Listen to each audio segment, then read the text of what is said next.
दिन रात जलती रहती, बस प्रूव करने के लिए कि मैं कितनी ज़्यादा काबिल हूँ। और अगर मैं एक नॉर्मल इंसान होती जो अपनी छोटी छोटी खुशियों के लिए जीता हो। रात के 11 बजे हैं और मैं अकेले खड़ी हूँ एक पुरानी सुनसान स्टेशन पर। ठंडी हवा चल रही है, प्लेटफॉर्म पे सिर्फ एक पुराना लैंप जल रहा है और मैं अपनी डायरी और एक टिकट के साथ खड़ी हूँ। कभी कभी लगता है ज़िंदगी भी एक स्टेशन जैसी है। हर रोज़ यहाँ अलग अलग ट्रेन्स आती हैं और हम पैसेंजर्स कंफ्यूज रहते हैं कि कौन सी ट्रेन पकड़नी चाहिए, कौन सी राइड हमें दूर तक ले जाएगी और कौन सी सिर्फ बीच रास्ते पर छोड़ देगी। सबसे पहले एक तेज़ आवाज़ आई, चमकदार रोशनी प्लेटफॉर्म पर फैल गई। ये थी डोपामीन एक्सप्रेस। ये ट्रेन बिल्कुल शाइनी थी, लाउड म्यूजिक, नियॉन लाइट्स, लोग हंसते हुए चढ़ रहे थे। अंदर देखा तो हर जगह छोटी छोटी खुशियाँ, junk food, video games, Netflix series, Instagram के लाइक्स, सब कुछ था वहाँ पे। मैं भी अट्रैक्ट होने लगी। एक पल के लिए लगा बस इसी में चढ़ जाऊँ। एक लाइक, नोटिफिकेशन और दिल खुश, एक चॉकलेट बाइट और मूड सेट, एक नेटफ्लिक्स एपिसोड और थोड़ी देर के लिए दुनिया गायब। लेकिन फिर मैंने देखा, थोड़ी दूर जाके ये ट्रेन रुक गई। जो लोग उतरे थे उनके चेहरे पर वो पहले जैसी चमक नहीं थी। थके हुए लग रहे थे, कुछ खाली खाली लग रहा था, जैसे उनके अंदर कुछ मिसिंग सा हो गया हो। और फिर मुझे याद आया, साइकोलॉजी कहती है जब डोपामिन स्पाइक करता है क्रैश फिक्स है।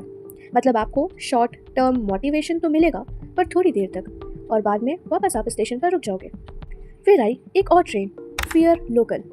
ये तेज़ नहीं थी लेकिन भरी हुई थी। ब्लैक पेंट, नॉइसी व्हील्स और अंदर भीड़ थी। लोग टेंशन में लग रहे थे, किसी के चेहरे पे गिल्ट तो किसी के चेहरे पे डर था। एक स्टूडेंट डायरी पकड़कर रो रहा था और जोर से बोल रहा था, कहीं मैं फेल ना हो जाऊँ। एक और लड़का था जो फ़ोन पे ये बोल रहा था, लोग क्या कहेंगे। और एक औरत अपने कान बंद करके बैठ के ये कह रही थी, पापा नाराज़ हो जाएंगे। मुझे लगा ये ट्रेन भी चलती है, शायद ये मुझे पुश कर दे। लेकिन अंदर जाने के बाद मेरा मन नहीं किया, क्योंकि वहाँ कुछ सफोकेशन सी लग रही थी और कुछ प्रेशर सा था वहाँ पे। और मुझे याद आया, फियर भी एक फ्यूल है। जब हम डर से ड्राइवन होते हैं, हमारा बॉडी कॉर्टिसोल रिलीज़ करता है। हाँ, वो एड्रेनलिन को पुश भी कर देता है। आप एग्ज़ाम की रात जाकर लिख लोगे, डेडलाइन के डर को कम कर लोगे, लेकिन अंदर से वो धीरे धीरे चलाता है। एंजाइटी, बर्नआउट, बेचैनी, और फिर एक दिन आप रुक जाते हो। ये ट्रेन आपको चलाती ज़रूर है पर आपको तोड़ भी देती है। मैं प्लेटफॉर्म पे खड़ी थी और एक पल के लिए मेरे दिमाग में बहुत सारे थॉट्स आए और मैं उन थॉट्स में खो गई। सोचा, अगर मैं एक स्टूडेंट होती तो एग्ज़ाम के पहले डोपामिन एक्सप्रेस पकड़ लेती, एक और एपिसोड, एक और स्क्रॉल, और फिर गिल्ट की भीड़ में जाके फंस जाती। अगर मैं एक वर्कर होती तो शायद बॉस के डर में फियर लोकल पे चढ़ जाती, ओवर टाइम करती, एंजाइटी में दिन रात जलती रहती, बस प्रूव करने के लिए कि मैं कितनी ज़्यादा काबिल हूँ। और अगर मैं एक नॉर्मल इंसान होती जो अपनी छोटी छोटी खुशियों के लिए जीता हो, तो डोपामिन वाली ट्रेन मुझे रोज़ अट्रैक्ट करती, राइट। मैं हर रोल में खुद को इमेजिन कर रही थी, हर ट्रेन मेरे अलग वर्जन को मिरर कर रही थी। स्टूडेंट, एम्प्लॉय, फ्रेंड, क्लाइंट, सब देखा जा रहा था मुझसे, बट वो मोटिवेशन क्यों नहीं आ रही थी।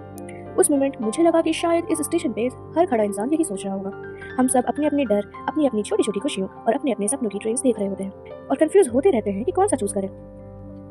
तभी एक अचानक से एक ट्रेन और आ गई और स्टेशन पे आकर रुक गई। Purpose mail. ये ग्लैमरस नहीं थी, लाइट्स भी सिंपल लग रही थी देखने में, तो चलने की स्पीड भी स्लो थी, लेकिन अंदर जाके कुछ अलग सा फील हुआ। सीट्स कंफर्टेबल थी, हवा में शांति सी लग रही थी, ज़्यादा भीड़ भी नहीं थी, लोग बैठे थे, उनके चेहरे पे क्लैरिटी थी।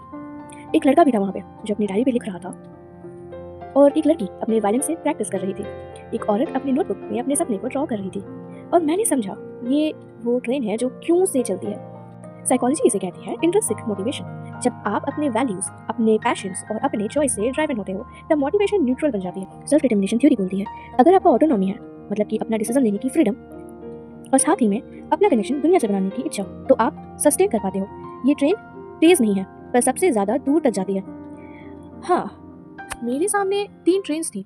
एक शाइनी डोपामिन एक्सप्रेस जो टेम्पटिंग थी पर शॉर्ट लिव्ड भी थी, एक फियर लोकल जो पुश करती थी पर तोड़ भी देती थी, और लास्ट में एक पर्पस मेल जो धीरे थी पर सेफ थी और रियल भी थी। मैंने अपनी डायरी खोली और एक पुराने लाइन को पढ़ा जो मैंने खुद से लिखा था, फास्ट और लाउड टेम्पटिंग होते हैं लेकिन सिर्फ पर्पस ही जर्नी कंप्लीट करता है। और उस मोमेंट मैंने डिसाइड कर लिया मुझे किस ट्रेन पे चढ़ना है। शायद आप भी इस वक्त किसी स्टेशन पे खड़े हो, बस कंफ्यूज, अनश्योर हो।